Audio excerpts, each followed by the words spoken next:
अब इस पार्ट में हम ये डिस्कस करने वाले हैं कि बेसिस और एल्कलीज में क्या डिफरेंसेस हैं। हमारी जो प्रीवियस नॉलेज है वो ये है कि हम जानते हैं कि सारे केमिकल सब्सटेंसेस को 3 कैटेगरीज में डिवाइड किया जा सकता है, यानी एसिड, बेस और न्यूट्रल। एसिड वो हैं जो ब्लू लिटमस को रेड करते हैं, और बेस वो हैं जो रेड लिटमस को ब्लू करते हैं, और न्यूट्रल ऐसे सब्सटेंसेस हैं जो ब्लू को ब्लू और रेड को रेड रहने देते हैं। तो इस तरह से हमने सारे केमिकल सब्सटेंसेस को 3 ब्रॉडर कैटेगरीज में डिवाइड किया है। और हमने अभी ये भी पढ़ा कि एसिड जो है when they are dissolved in water then they produce hydrogen ion और hydronium ion, and bases they produce hydroxide ion that is OH negative ion. और इसीलिए एसिड और बेस आपस में जब रिएक्ट करते हैं तो एसिड का हाइड्रोजन आयन और बेस का OH आयन ये दोनों मिलके वाटर बनाते हैं, और जो remaining part of the acid और बेस है they combine to form salt. तो इस पूरे रिएक्शन को हम न्यूट्रलाइजेशन रिएक्शन कहते हैं। अब इस क्लास में हम ये पढ़ने लगे हैं कि बेस और एल्कलीज में क्या डिफरेंस है। बेसिस में हमने पढ़ा कि बहुत सारे ऐसे केमिकल सब्सटेंसेस जो मेटल ऑक्साइड हैं या मेटल हाइड्रोक्साइड हैं या मेटल कार्बोनेट और बाइकार्बोनेट्स हैं, ये बेसिस फॉर्म करते हैं, यानी इनका जो नेचर है, इनके कंपाउंड्स का जो नेचर है वो बेस का नेचर है। लेकिन इनमें से कुछ ऐसे मेटल ऑक्साइड्स भी हैं जो एम्फोटेरिक नेचर के हो सकते हैं। अब जो बेस और एल्कली का जो डिफरेंस है that is on the basis of whether they are soluble in water और नॉट। ऐसे बेस जो वाटर में सॉल्युबल हैं they are called as alkalis. तो ये डिफरेंशिएशन है एसिड और बेस का, बेस और एल्कली का। अब बेस वो हैं जो एसिड के साथ रिएक्ट करके साल्ट और वाटर बनाते हैं और रेड लिटमस को ब्लू करते हैं। तो एल्कलीज भी ये सारा काम करते हैं। Alkalis they are also a kind of base only. तो एक तरह से हम कह सकते हैं कि बेस जो है ये एक वाइडर टर्म है, एक बड़ा ग्रुप है। तो सारे बेसिस में से उन बेसिस का ग्रुप जो वाटर में सॉल्युबल हैं उसको हम एल्कलीज बोलते हैं।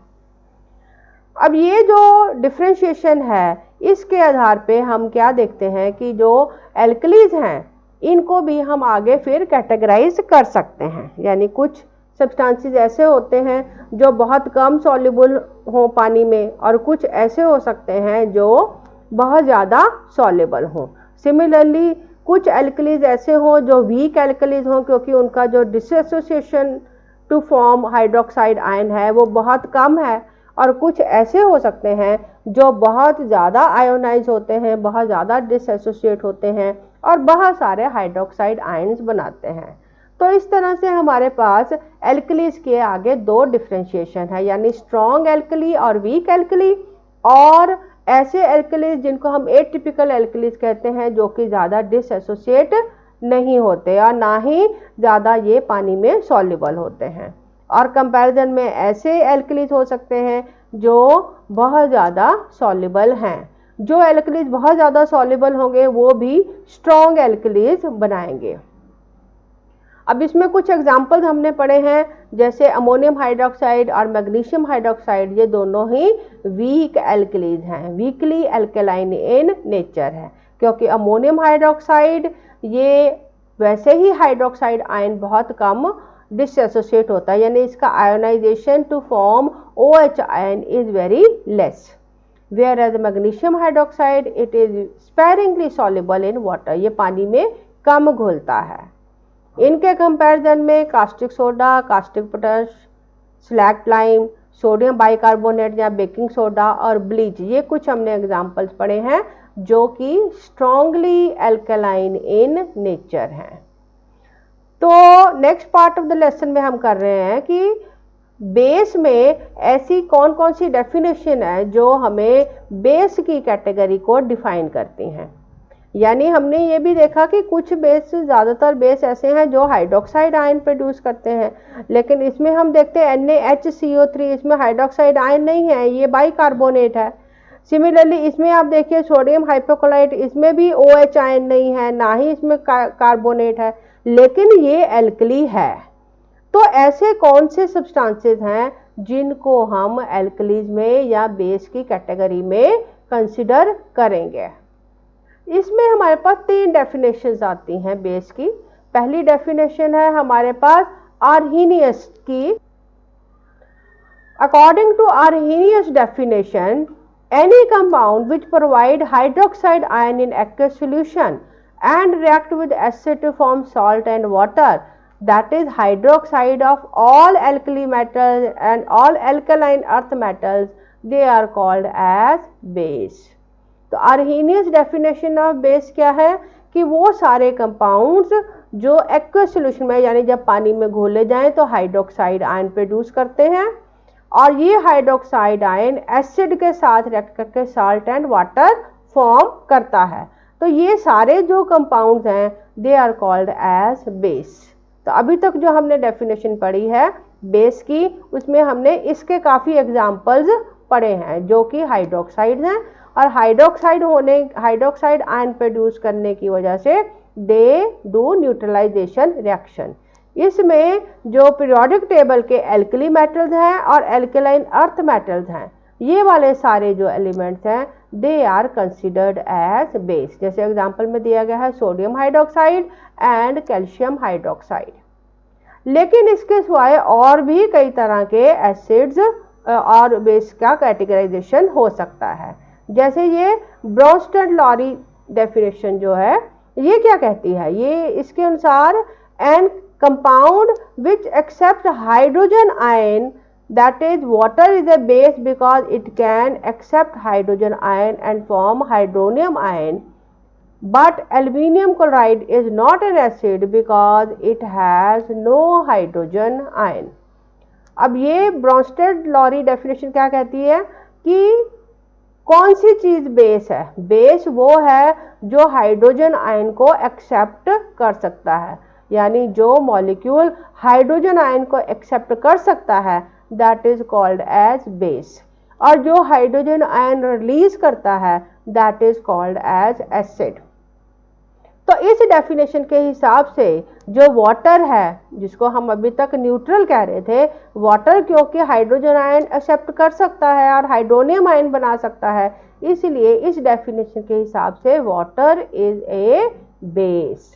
और सिमिलरली एल्यूमिनियम क्लोराइड AlCl3 इसको एसिडिक गिना जाता है, लेकिन क्योंकि इसमें हाइड्रोजन आयन नहीं है इसलिए हम इसको इस डेफिनेशन के हिसाब से एसिड नहीं गिनते। तो ये जो डेफिनेशन है ये कंपैरेटिवली डिफरेंट क्राइटेरिया देती है एसिड और बेस का। इसके अनुसार एसिड वो है जो हाइड्रोजन आयन रिलीज करे और बेस वो है जो हाइड्रोजन आयन एक्सेप्ट करे। आर्हीनियस में हाइड्रोक्साइड आयन से डेफिनेशन दी गई है और ब्रोंस्टेड-लॉरी डेफिनेशन में हाइड्रोजन आयन से डेफिनेशन दी गई है। अब इसमें हम क्या देखते हैं, किस हिसाब से तो वाटर जो है वो न्यूट्रल नहीं है, न्यूट्रल की बजाय ये बेसिक है। सिमिलरली एल्यूमिनियम क्लोराइड जो है ये एसिडिक नहीं है। तो इसलिए इसके बाद एक और डेफिनेशन की ज़रूरत है that is called as the Lewis definition. According to Lewis definition, any compound which can extract H positive, that is hydrogen ion, is a base, and which can donate a pair of lone pair of electrons, or it can produce a pair of electrons, that is called as base. तो इन्होंने base का definition जो है क्या दिया है कि base वो सब्सटेंस है जो या तो हाइड्रोजन आयन को एक्सट्रैक्ट कर सकता है मतलब एसिड में से हाइड्रोजन आयन रिलीज कर सकता है, या पेयर ऑफ इलेक्ट्रॉन्स या lone pair of electron donate कर सकता है, that will be called as base. इसके अनुसार जो है NH3 it is a base. क्यों? क्योंकि ये हाइड्रोजन आयन एक्सट्रैक्ट कर सकता है और एक्सट्रैक्ट करके ये NH4 कैटायन बना सकता है। Similarly copper oxide and zinc oxide they are also called bases. तो इसलिए इस डेफिनेशन के हिसाब से ammonia, copper oxide and zinc oxide they all are base. So अब जब भी हम बेस के बारे में बात करेंगे तो बेस की हम ये सभी तीनों डेफिनेशंस को ध्यान में रखेंगे। That is according to Arrhenius base क्या है, वो substances which can donate hydroxide ion, and according to Bronsted-Lowry base is a substance which can accept a proton, and according to Lewis base is a substance which is a electron donor। तो जब भी base की definition देंगे तो हम इन तीनों में से देखेंगे कि अगर किसी भी कैटेगरी में कोई सब्सटेंस आ रहा है then it will be considered as a base.